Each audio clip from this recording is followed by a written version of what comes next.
My name is Jennifer Frankel, and today I'm going to be discussing the myth that is learning styles.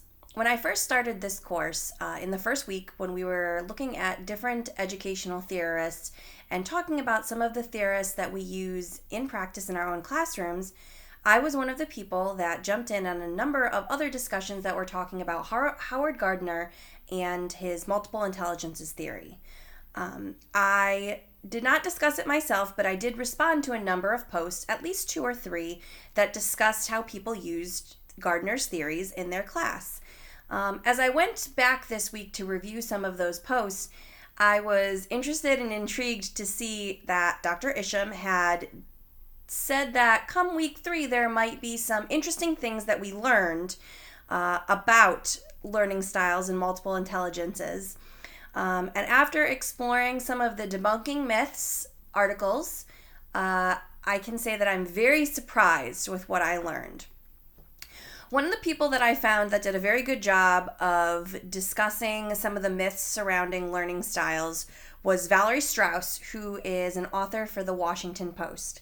I was able to find 2 articles that she described what some of the problems with learning styles were and some of the correlations between learning styles and Gardner's original theories of multiple intelligences.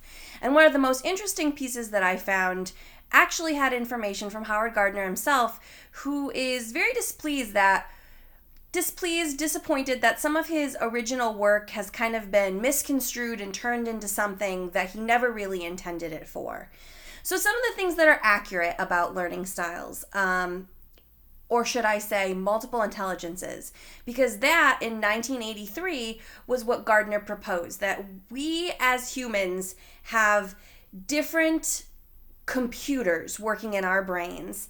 It's not necessarily a one-size-fits-all thing going on in our brains. Everybody has these multiple intelligences, and different people have strengths and weaknesses within their intelligences. For instance, somebody who is able to learn French after spending 3 months in Paris might have higher linguistic intelligence. Somebody who is able to draw something might have a better visual intelligence, but it also might be connected to some kinesthetic intelligences also. But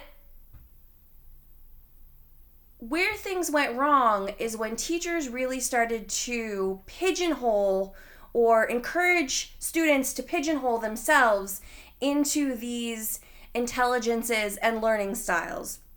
So first of all, Gardner's theory of multiple intelligences is not synonymous with learning styles. And that's one of the first and most important things that Gardner himself wants us to understand. The notion of learning styles is not coherent. And learning style outcomes is really not proven to be any more effective than those one-size-fits-all learning styles where you think about the original testing methods or some of the old school methods of teaching where a teacher gets up and talks about things and students respond. Another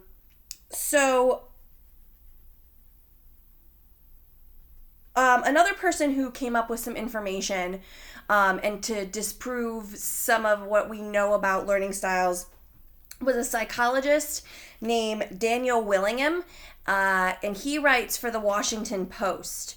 And he talks about that this study where visual learners or people who perceive themselves to be visual learners did tasks where they really used parts of their brain that were able to be traced, that are the visual parts of their brain. And while they could tell on scans that these parts of their brains were activated, they did no better on assignments or assessments than other learners who did not describe themselves as visual learners, or on tests where they did not have to use those visual parts of their brains. Some of the ways that this has applied to some of the things that we've learned so far, one of the things I remember everyone kind of jumping on in some of our Carey readings was the whole piece about when we're studying, how using music to be a study aid was a very interesting piece. People had very long discussions about using music as a study aid and can we use music during testing. There was a lot of studies done where if people listened to the same music in testing that they had done while studying, their grades were improved. Now, someone who describes themselves as an auditory learner might not feel comfortable with having auditory distractions. Likewise, someone who describes themselves as a visual learner might not want to be in an area like a coffee shop where there's a lot going around for them to be distracted. However, just because those things might be our strengths and weaknesses doesn't mean that we need to discredit them entirely. People who study at a coffee shop versus people who study with music versus people who study in complete dead silent places, those are more of our preferences as opposed to things that are really going to affect our learning outcomes. Another reading that I did was the Improving Students' Learning with Effective Learning Techniques. It was that long article by Dunlosky, among others. They talked about study techniques that were effective versus ineffective. And some of those techniques that they discussed were, for instance, highlighting. Now, people who might see themselves as visual learners would say, that's what I need to do to study. Whereas people who did active highlighting, that's they read the material and actively highlight, versus people who didn't highlight or people who did passive highlighting, which is where you read other people's highlighted work. Those people that did active highlighting were the ones who were most successful in recalling material. Not just people who describe themselves as visual learners.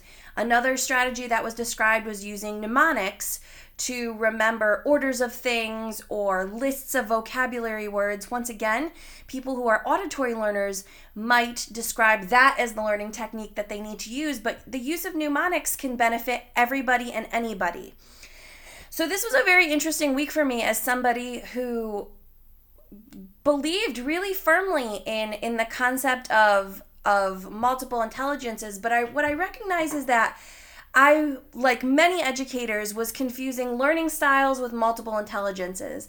And my takeaway from this is that there are still multiple intelligences. People's brains are not single-faceted. They are multifaceted. And like anything, you are going to have strengths and weaknesses. Some of your intelligences are going to be higher than the other intelligences. But we cannot cater to just that single intelligence. And we also cannot continue to describe it as a learning style. So as an educator moving forward, yes, it is still important to individualize. That means introduce things in different ways because different subjects should be taught different ways. And we do need to introduce children to multiple ways of learning and not just assume that if a child is a visual learner, that that's the only type of learning that we're going to provide them.